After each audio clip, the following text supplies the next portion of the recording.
Hello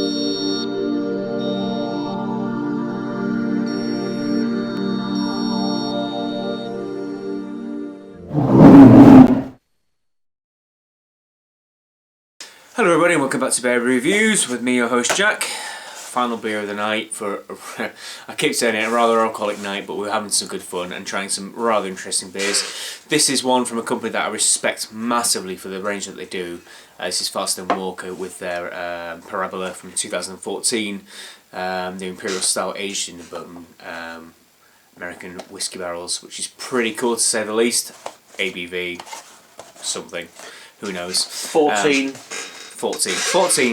which is pretty cool. Matches the year as well, which is also nice. They have a massive barrel works aging scheme there, and it's, if you ever do find yourself in Paso Robles in California, I would recommend a nice little stop. It's halfway between Los Angeles and San Francisco. Go there and try their beers from source. DBA, the kind of best bitter unfiltered, is magnificent, and UK breweries, you have a lot to learn about how to make best bitters for an American and an English brewer brewing together, because that was fantastic. And the barrel works is amazing. It's a sight to behold, but it's also a fantastic place to learn about a lot about barrel aging, and it's a cool facility. And this is one of the results of, we were just saying, like, usually they come in a nice slip of paper, but we figure this one doesn't because it's just Parabola, just the Imperial Stout and different barrels blended into one.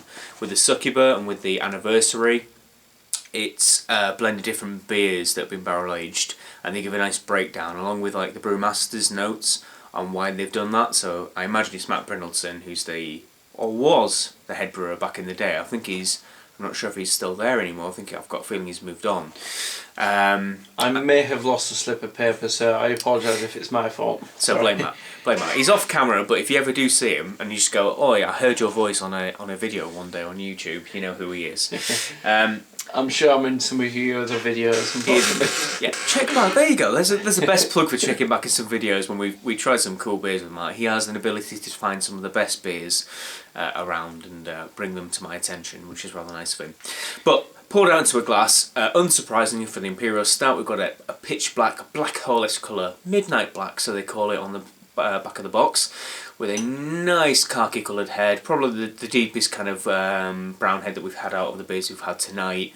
Again, lacing pretty well considering it's got a big whack of alcohol in there. It's still going to get some lacing on it, which is quite cool. And on the nose, oh man, it smells so good. So the Devil's Spear in the Four Roses bourbon barrel was like, I thought had a really big hit of coconut vanilla to it. This one more so has that vanilla to a higher intensity, but also we were saying not particularly like boozy, but definitely the bourbon spirit aroma. I suppose you could say more spicy, and I can suppose you say more grainy to some extent, but not the oak. The oak is still there, but it's definitely more spirit and vanilla, and some level of saccharine sweetness to it as well. I think I can kind of smell the stout underneath it. It smells fantastic. It's definitely got the aromatics you would want from a barrel aged Imperial Stout. So cheers, let's give it a try.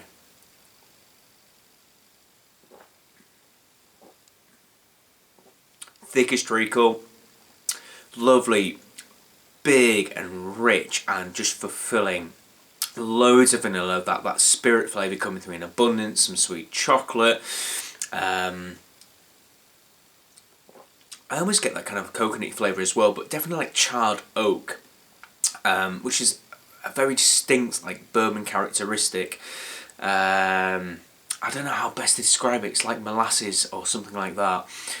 And it's remarkably smooth. It's big and it'll take your attention, it'll fill your palate, but it's not like it's crushing. It's not like you have to sit and spend 7 hours drinking it. I have a feeling you could probably very easily drink it slightly too fast and end up in a situation that we are probably experiencing right now. But you know, as I say, I've come to respect Firestone Walker despite the ownership very recent acquisition by other companies. I have a feeling that they will always retain their core tenets on how they run their barrel aging workshops, and I think they have a fantastic way that they've done it. I just think they've got great guys working for them who do fantastic blends, who do it in the best possible quality available, and every time I try one of their barrel-aged works beers, I'm blown away by the quality of them. And this is not an exception to that. It's a fantastic beer. This is pre-buyout though.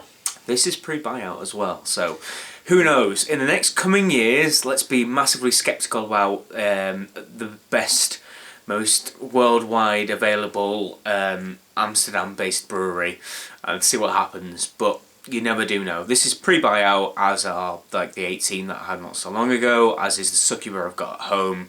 But they do have an amazing barrel aging workshop. And why would someone mess that up when they know it's a good program? And it allows further distribution as well to try and speak up for the big breweries. Why should I though? It's a fantastic beer. If you do find Parabola in general, or Succuba, or the Anniversary Ales, or any of the sours like Agrestic, well worth trying. Or if you find yourself in Paso Robles, go check out Firestone Walker. They are a fantastic brewery and they do great beers. So please like, favourite, comments and subscribe. Until the next beer review, cheers.